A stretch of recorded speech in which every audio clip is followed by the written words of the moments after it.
So hi, everybody. My name is Bliss Broyard, and I'm here on behalf of the Wolfer community, interviewing Jenna Arnold, who has a new book out as of Tuesday. Is that right, Jenna?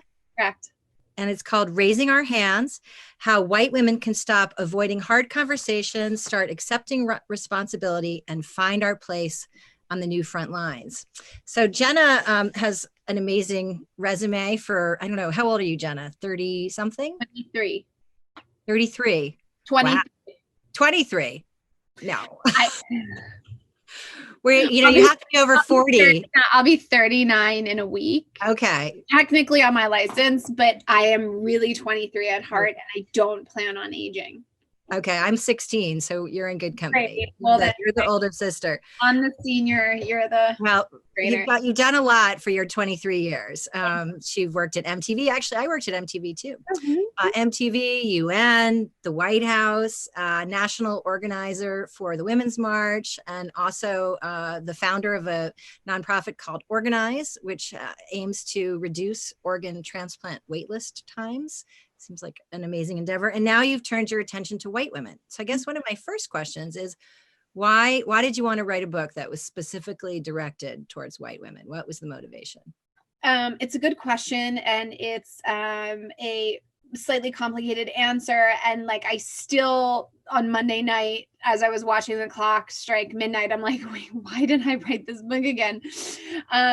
But I've been blessed to be within activist communities for the past 10, 15 years. And for years, they've said to me, hey, Jenna, like, I think you're missing something, or you got to go get your people, or they would sort of drop occasionally. It was as passive comments. And then as our relationship evolved, it became very generous sit downs of like, hey, here are where some of your ignorances are. Here's where some of your blind spots are.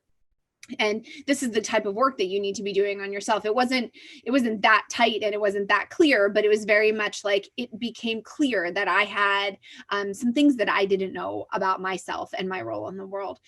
And then fast forward to November, I'll say 9th, 2016, as we were analyzing the results of November 8th, 2016. And there was headlines flying back and forth. 54% of American white women voted for Trump. And I was having a really hard time rationalizing what that actual number looks like. And even though I'll never believe an exit poll or a political poll again in my entire life, even if there was a 10% cushion, if it was 44% of white women or 64% of white women, which we never in an academic community give that kind of margin of error, that's still too many. Yeah. And then simultaneously, my mom is one of 9, and we have a very large family that I'm very close with. We're on WhatsApp every day. We roll about 60 deep. And some of the women who raised me, who took me to third world countries with Habitat for Humanity growing up, were pulling levers for a candidate that just I knew was in total contradiction to their values. And it felt like it was like an easy lever pull because there wasn't a requirement to dig much deeper. And then the last layer of this was, I was, as you mentioned, one of the organizers of the Women's March. And when I was standing on stage, looking at a sea of a lot of pink hats, qualitatively, it seemed like most of the women wearing them were white women. And I kept thinking to myself, wait, this just isn't adding up. That 54% of white women who voted for Trump, the women who raised me, who are well-intended, who voted for him, the people who are showing up in the streets nationwide. I spent months after that working with behavioral scientists on like who was actually showing, crowd counting scientists, who actually showed up. And it was a tremendous amount of women who would consider themselves sort of pink in the political color spectrum, or even conservative.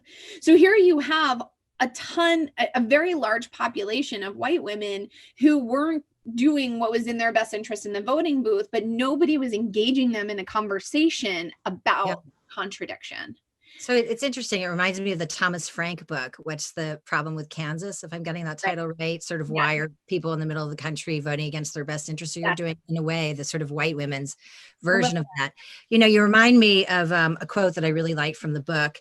And you said, we'll get into the perfection piece in a minute, but you said, I was checking every box and pretending perfection whenever my blueprint was on display until that moment when I beheld a sea of pink pussy hats from the stage at the Women's March and realized that most of those white ladies were showing up at this moment to fix some political problem when we hadn't even ever been forced to question whether or not we were the problem.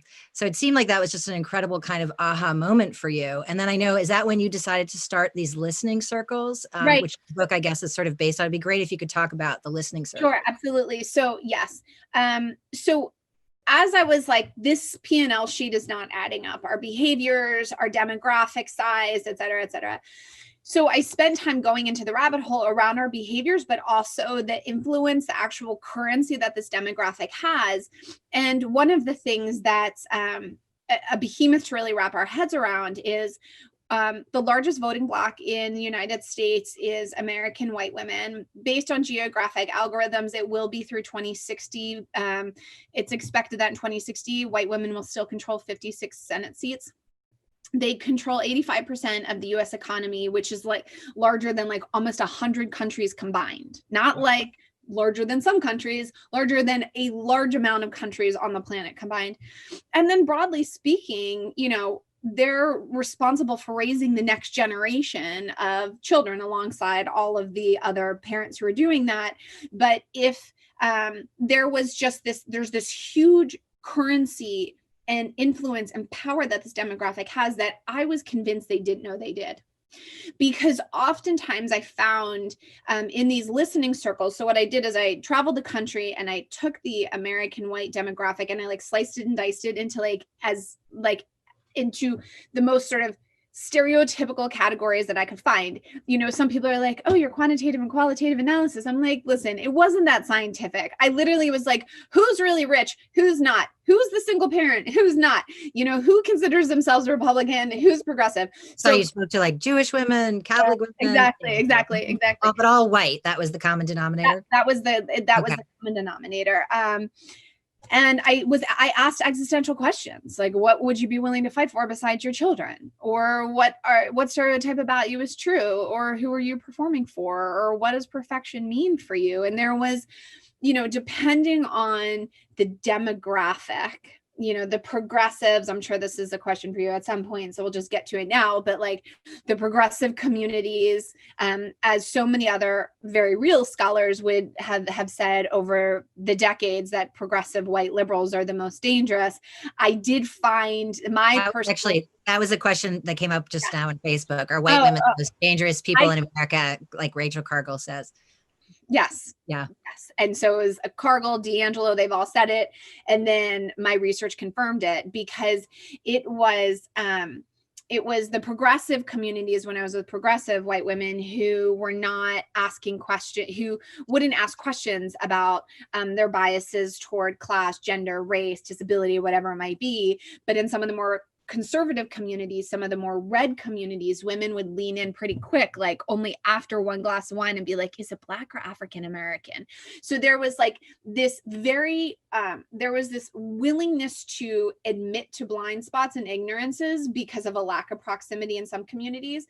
The progressive communities I found are like, I've marched, I've donated, I've called my senator, and I voted and I'm done, right? Like Obama's my president, I'm done, right? Or I have friends of color, or I have a mixed race child. I mean, it's been very amazing to me to see how the progressive community does a lot of performing for themselves. Yeah. And really a performance for somebody else, but it's really so that we don't have to hold up that mirror to ourselves.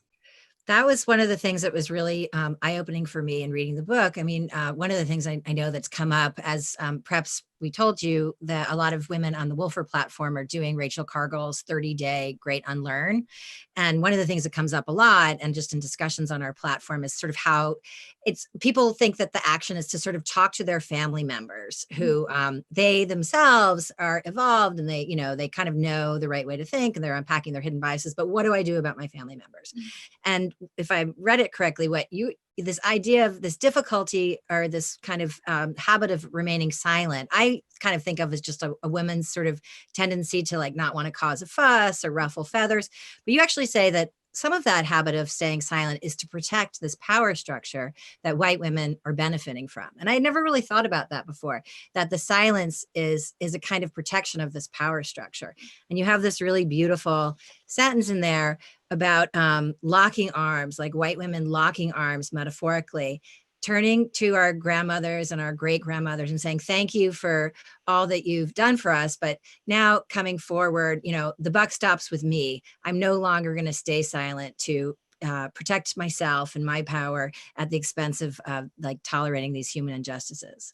So I wonder if you could kind of talk a bit more about that silence, and also how to talk to your family members. Yeah. So 74% of American white women don't talk about politics in their families or in their close communities because it often leads to conflict, which is a reflection of how our systems are broken, right? That if we're fighting over a subject versus having thoughtful conversations about Medicare or Medicaid or a relationship with Russia, like just the fact that it is a constant divisive subject, and 74% of one demographic doesn't want to talk about it, which translates into 74 million people, white women, silencing themselves because they don't want to dive into a difficult subject because it creates conflict. And I talk a lot in chapter 2 of the book about how our roles there's many things that are expected societally, or gender norms, and blueprint, right? Blueprint. Kind of having it all, the perfect house, like looking great on Zoom, right. all of it. Yeah. I always talk about how I am still like fighting this because this is my lifelong work, and I point to that pillow back there in that chair that's perfectly fluffed. Right. So it looks a little crumpled to me. It could be better. You're right. That's me releasing. Letting go.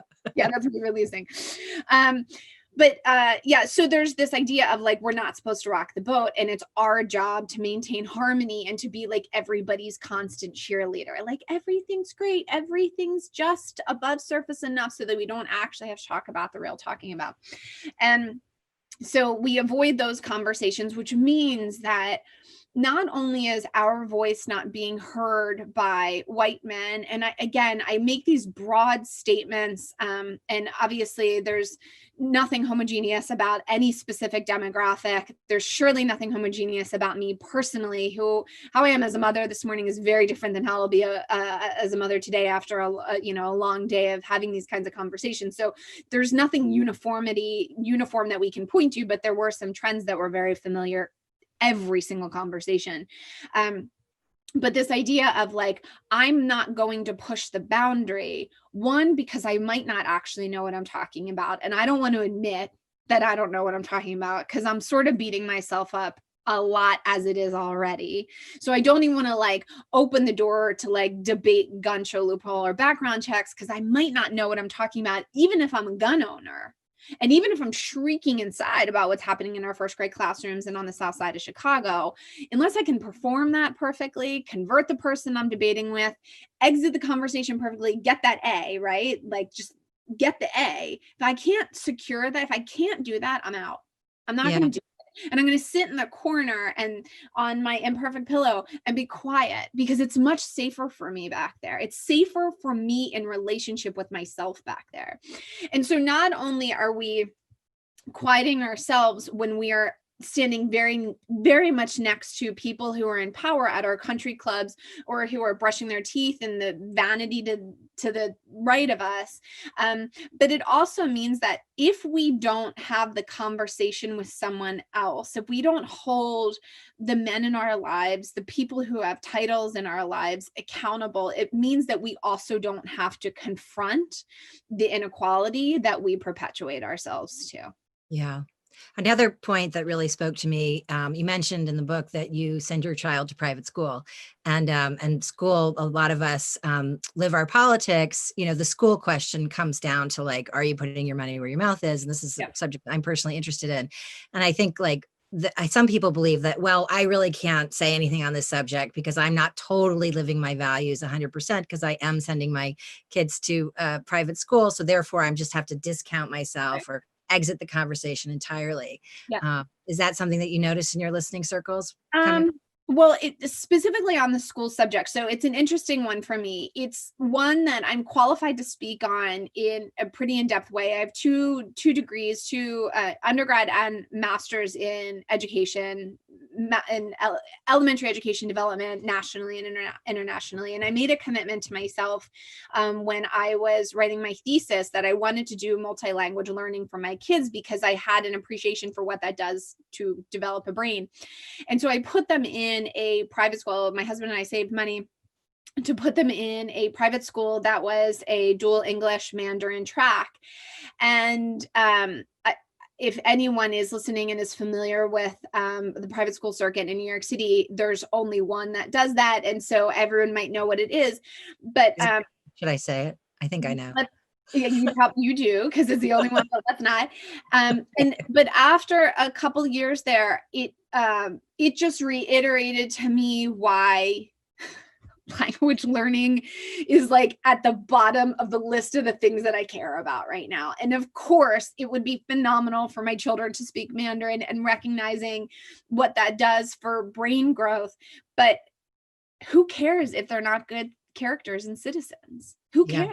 So anyway, my children are not returning to that school anymore. Oh, okay. Wow.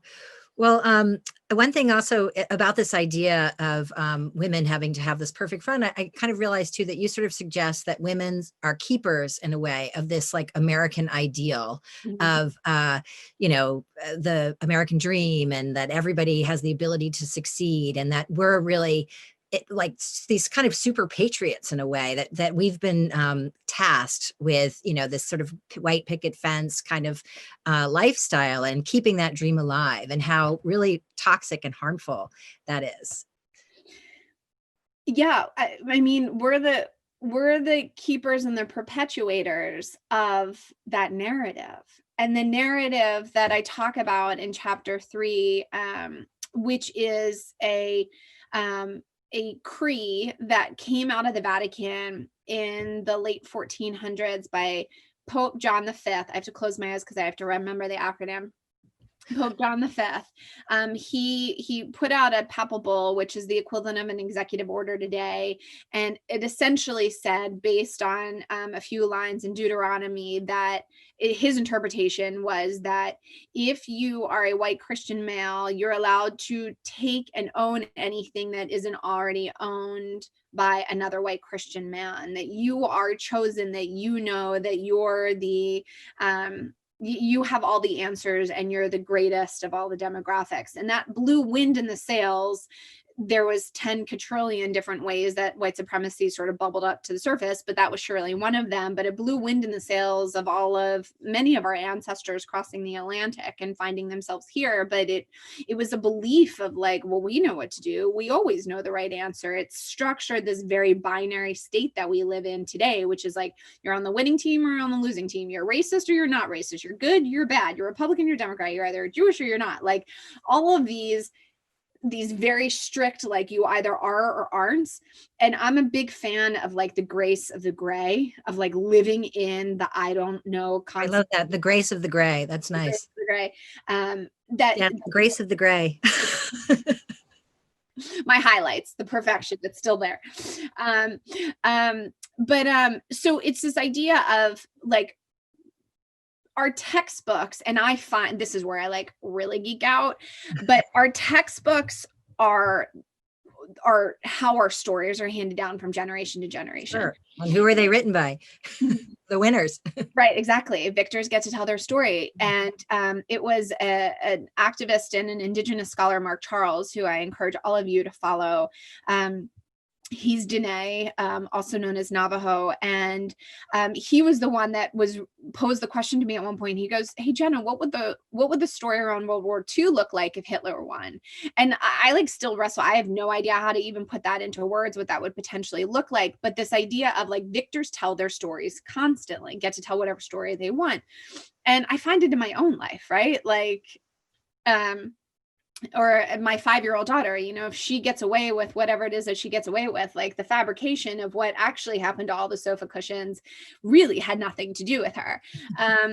And so so this idea of, if our stories about who we are as a country, which have typically been led by godlike, strapping white 7-foot men, right? Like if you think about George Washington, like no one thinks he was like 5'4" with a muffin top.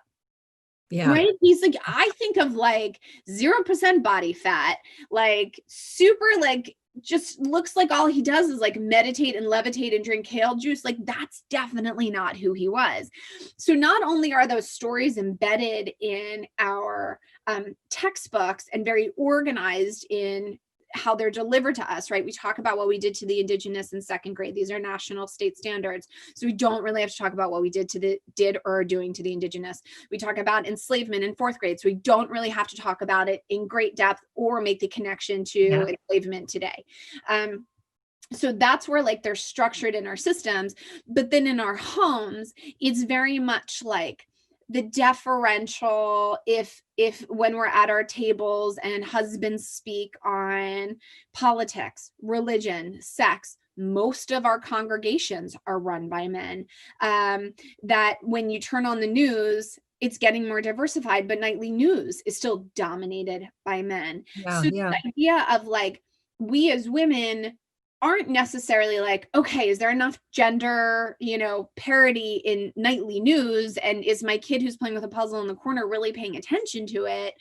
I don't go through that exercise, but I am now starting, as I'm reading all of my children's books, like The Berenstain Bears, I'm like, Mama Bear is always in the kitchen, always in that dress. And like I slide in lines. I'm like, Mama Bear is in the kitchen. She was in DC all day today and just got home from a train ride. And now she's baking banana bread. Like I find myself doing those things, but because we've never caught them, but are responsible for raising generation after generation after generation, we maintain them and protect them.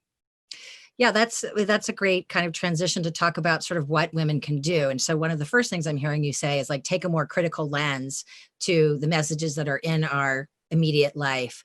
But extending out from that, thinking about solutions, I was taken by, I think you posted something similar on Instagram today, like if white women could bring their kind of, can I talk to their manager, like muster all of their Karen-ness, like on behalf of, say, children who, don't come from, say, a home with a lot of advantages, like imagine all the change that that could be brought about. At the same time, I do wonder about how people thread the needle about not suddenly casting themselves as like the white savior and not taking over and being that bossy PTA president. So I wonder if we can talk about like some solutions that women can do right now.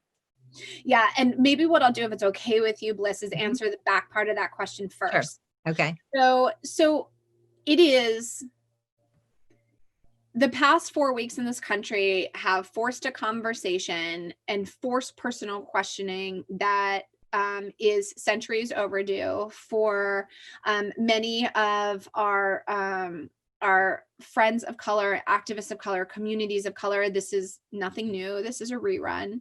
And so this sudden coming to clarity is too late.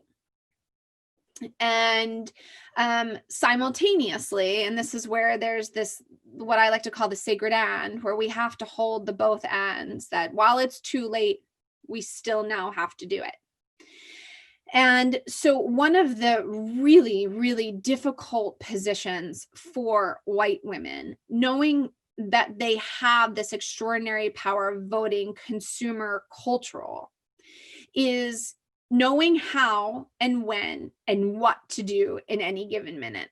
And having just written a 112,000 word book about this, I can tell you at 1:26 p.m. on Friday, it is changing hour to hour. And it is our responsibility to keep our finger on the pulse of where, when, why, how, and all of that kind of movement, right? Just by writing this book means that I've occupied another 1.5 inches on a bookshelf, bookstore somewhere that is not going to somebody else. And it's something that I wrestle with primarily at the 4 a.m. hour.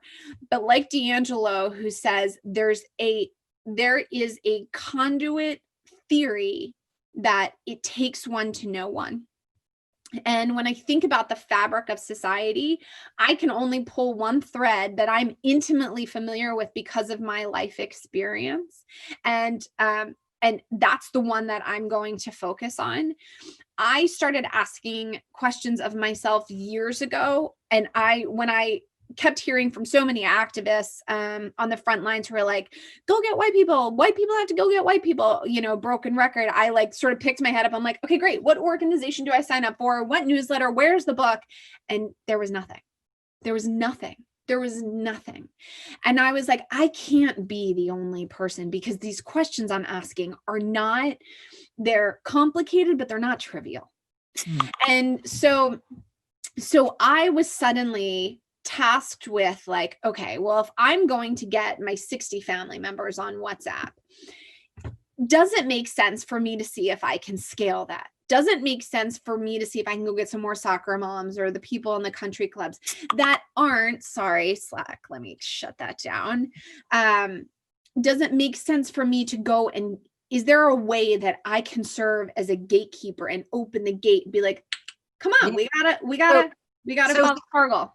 So how do you, what do you say to your family members on WhatsApp? Like, how do you start this conversation? Sure. So I do just want to wrap up this, as white women, what I ask in the book, and the reason I spent so much time thinking about the title of the book, it was so complicated because some people are like, yes, white women need to stand up. And that's not true all the time, right? Sometimes white women need to roar at the top of their lungs, and sometimes they need to shut up, right? And step back. Yeah. And what has to happen right now is that instead of, Amy Cooper 4 weeks ago, 3 days before the departure of George Floyd, the murder of George Floyd, she really demonstrated, there was all this chatter around like, is she racist or isn't she racist? And I was like, y'all, we don't need to be talking about whether or not she is or isn't. We all have racial biases, racial biases, bias against girls with blonde hair and glasses, biases against anti-Semitic, homophobic. Everyone has biases. Instead of debating whether or not we do or don't, let's push it away and start goal keeping them, right? So it's like, okay, so here's a bias, or what are some of the obvious biases I talk about? Muslims are terrorists, or women are bad drivers, or like the very obvious explicit type of biases that we are fed that are very obvious to see. And then there's implicit biases that cause us to knee-jerk call the police on primarily men of color, and we know how dangerous that can be. And so this idea of one of the next steps for us is to really look at our biases and then to really determine our best role. And sometimes it's showing up, sometimes it's staying at home, sometimes it's giving money, not to the obvious places, but giving money to that organization that just needs $5,000. Sometimes it's a vote, sometimes it's to totally disappear, sometimes it's to be a white shield. I mean, there's all these white shields that are starting to surface right now in these protests. So, but our front lines, no matter how we're being asked to position ourselves by activists representing marginalized communities, our front lines are always in that room with you, right? Are always in that fluffed pillow. I need to go mess it up after this conversation, right? Are always in that room with you. It's the work that you have to do on yourself. And it's in calling in, inviting in other people within your community that might, since we all have work to do, could use a little bit of guidance on that front. And one of the things that I found that's been happening, and this is not new either, is that white women get really proud of their opportunity to call each other out, and sort of that call out culture. And it's really dangerous because it's really performative, and it forces people to clam up and go away again, right? When we need everybody right now. Forget about November, but we need everyone right now. And so I find that our front lines are with our Uncle Bob's, and we always reference a Thanksgiving meal. And I'm happy to do that because it just feels so clear to people around what those circumstances are. And what I do in those moments is there's a spectrum of things that can be said, right? Sometimes somebody says something that requires urgent pouncing, right? Sometimes somebody like Amy Cooper. All lives matter, or blue lives matter, or let's take a specific example. How would you handle that? Sure. So I would say a very urgent pounce would be something where Amy Cooper is calling the police, right? Okay. That you have to intervene immediately. I would also probably put like all lives matter, Black Lives Matter, not too far. It's not on the same side of the spectrum, but it's not that far away. It is one that has to be called in straight away. And then there's the things like on the others that are like more passive, like where you're in your head might be thinking like, oh, boys will be boys, or you know what, that doesn't sound right. You know, if we're talking about like, if sometimes some men will say things like, well, my boss is a woman, I think it's bullshit that women aren't in all the same places and she makes more money than me. I don't, you know, women don't need to fight for their rights. So sometimes those conversations, if it doesn't feel like you need to get into it in that minute, sometimes I'll wait 15 minutes, a couple of hours, or even the next day. I never let myself go beyond the next day, and I'll ping them and I'll be like, hey, Uncle Bob, on text. I've been wrestling with something that you said, and I'm wondering if you can help me figure it out, right? And asking them to come help you is step one, versus being like, gender parity is a real issue. Indigenous women only make 52 cents on the dollar. You know, like going with the fire hose. Facts, as we've seen, thank you, political system in the US, facts never win arguments. They don't. So it's like, hey, I've really been wrestling with something that you said, and I'm having a hard time with why. Maybe you can help me. You said ABC. And I just don't know why that's not sitting that right with me. Do you have any thoughts about that? Oh, well, maybe like putting it kind of back on them, and a little bit taking the, oh, superior man, can you help me, you know, elucidate this complicated question for me? No, it's definitely not. I don't want to give them that kind of credit, but it's this idea of like being vulnerable, right? Okay. Like, I'll be vulnerable and tell you I'm uncomfortable if you'll come and meet me with your vulnerability too. Mm-hmm. And it's an invitation to say, let's explore this together, versus me saying, you're wrong, let me tell you why. Because that pushes us back into the binary roles of like, I'm either right and you're wrong, or vice versa. Yeah. It's like us being in this gray space together. Like, you might have a boss, a female boss, who makes 3 times what you do. It does not mean that, you know, gender parity is a reality. Okay. And then being vulnerable, asking questions, and lean in with questions. And then the all lives versus Black lives. I mean, listen, there's extraordinary resources out there if you just Google debate between all lives versus Black lives. But I think, you know, if somebody said that to me right now, I'd be like, oh, that's really interesting. Tell me why all is different than a real, you know, a very marginalized and demographic that is constantly brutalized, you know, by us. Help me understand how you and your safety is the same thing as, you know, George Floyd. How are you reconciling that? I'm so curious. Yeah. Another thing that came up in the chat is you mentioned before that some white women in the listening circles just didn't have a lot of proximity with women of color. And I think where people tend to have proximity is maybe in their kids' school or maybe in the workplace.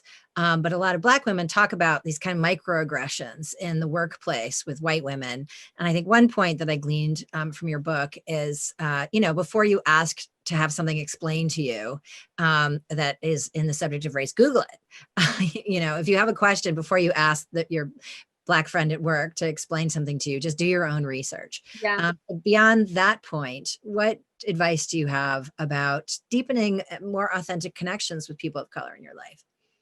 Yeah. So I would say this, like, when my kid asks me a question about like God or sex or death, it's always when I'm like unpacking groceries and I don't feel like it, or like it's always complicated. And sometimes I'll say things like, hey, that's a really good question. Let's get back to it tonight after bath, or something like that. This idea of being able to open up space for us to get into the conversation when it sort of, after I've had time to be like, how do you talk to your kids about sex when they're 3? And so, yeah, so I'm a big fan of like, somebody said something and I don't actually know how to respond, and running to the bathroom in the restaurant and being like, how do I do this? So this resource, I mean, there's more resources out there today, this day, than there was yesterday, and it's only going to snowball. So all that stuff is there for you. But in terms of, you know, deepening those types of relationships, particularly when it's people who represent marginalized communities and have been subject to microaggressions and have had to monitor and maintain as my friend Denise Hamilton says, she has to control the temperature and the tension in relationships with her white friends. I'll often ask for permission. It's the same thing as one of the questions that just came through about asking for help. It's not necessarily like asking for help and being victim.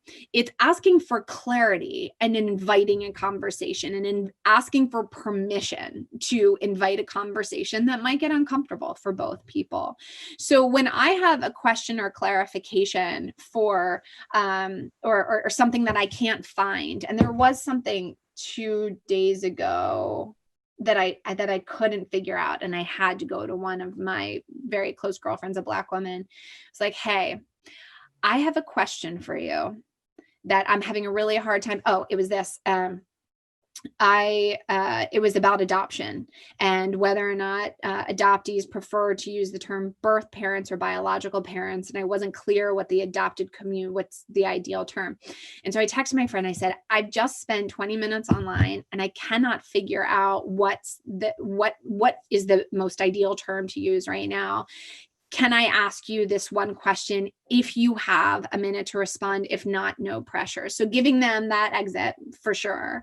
And just inviting them into the conversation after you've genuinely done it. She ultimately said you can use both, which is why I found contradicting information about it consistently. But it's this idea of asking for permission. And it's the same thing when you mess up, which is an inevitability.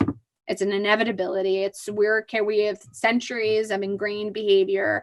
And I always say, this isn't an opportunity for you to defend yourself or to explain why what you did was valid. But I say there's 4 words. I'm sorry. What else? Robin DiAngelo, the author of White Fragility, suggests asking if you can make an apology too. Because sometimes sometimes I'm so pissed off at my husband, and this is not a comparable example, but it's one that I can relate to, is sometimes he does something and he's like, comes with I'm sorry. And I'm like, I'll hear that in 45 minutes or in 10 years from now, so there's a lot of, with our privilege, we have to, and our sudden burst of curiosity, we have to really be careful and ask for permission in how we're getting involved. Yeah, that brings us to the next question from Terry Francis on the Facebook group, who says that she just can't go into the gray. I don't know Terry, but I think that she's a Black woman. Let's see, she says, I don't think I can go into the gray. It's just too painful and tiring, or maybe I have to choose a gray space, and where racism and my life and livelihood are concerned isn't it.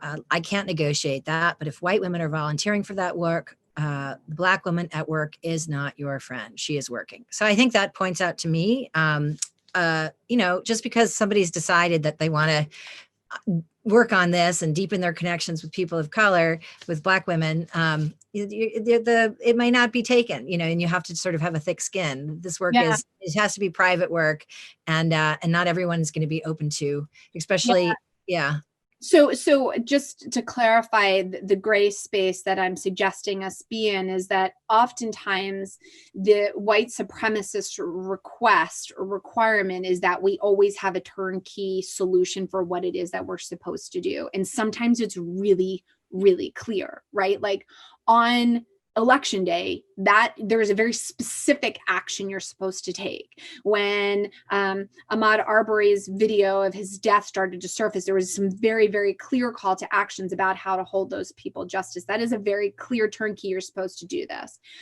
But one of the invitations into the gray that I'm asking white women is, there's not going to be a very specific thing that you can do at every given time to know exactly what it is that you're supposed to do for and toward justice in ways that are going to be handed to you.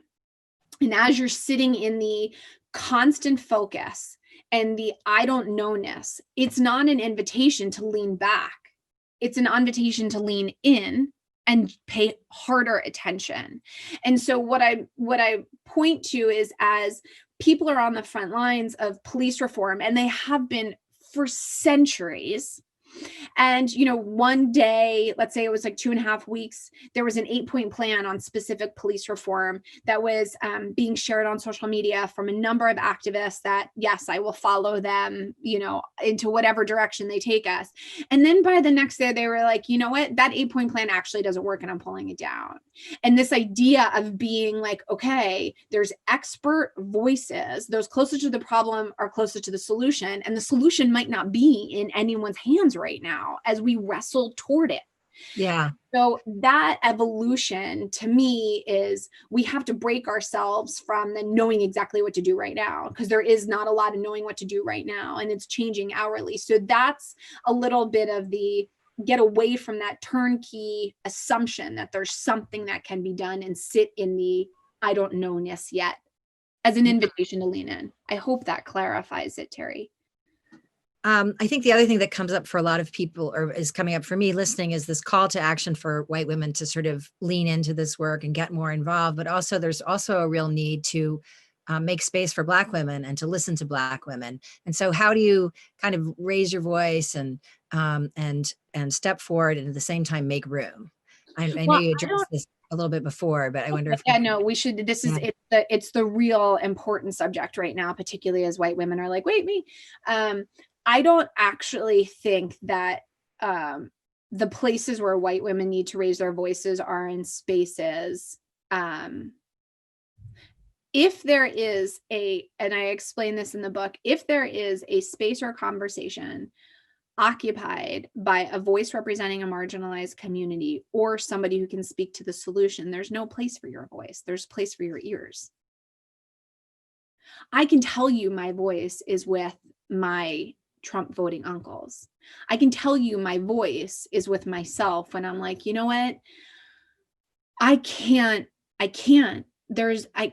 watch this Elijah video. I'm going to go tune back into my Netflix series. That's where my voice is like, no, Jenna. No, you're not. You're going to read the full transcript. And then you're going to send it to everybody who needs to also read that full transcript. All those people who aren't following the Rachel Cargills, right? I keep saying, if you go on my website and the resources page, like I'm in first grade on this stuff, and maybe I graduate to second at some point in this lifetime. But I will be studying at the feet of the Cargills for the rest of my life. And I feel like it is my job seeing both my 60-member family and so many other communities that I have access to be a conduit to bring them to her feet too. And I use her, amongst a list of many hundreds of scholars, both from the past, today, and then into the future. I want to be really careful that as we're starting to engage in these conversations, that it's not displacing. It's not displacing other voices. There is a very specific lived experience in this United States that white women can relate to, that can be a helpful sort of peeling of another layer back for a lot of white. Well, Sherry on Facebook commented that talking with other white women who are also thinking about these issues to come up with ideas of what to do can be very helpful. And I know that in your book, you mentioned about how to conduct your own listening circle, which I imagine could be a space to have some of these conversations. And is that also available on your website as we're wrapping up? What's kind of call to action that you can leave women with? Listen, it is just so exciting to me. And I'm watching actively the count follower of Layla Saeed's and Rachel Cargill's and, Ibrahim's, like, it's just skyrocketing. So many more people are coming in. And what I keep saying is and I want to be careful, particularly in the sandbox of activism, although I hate using that term because I don't even know what that means.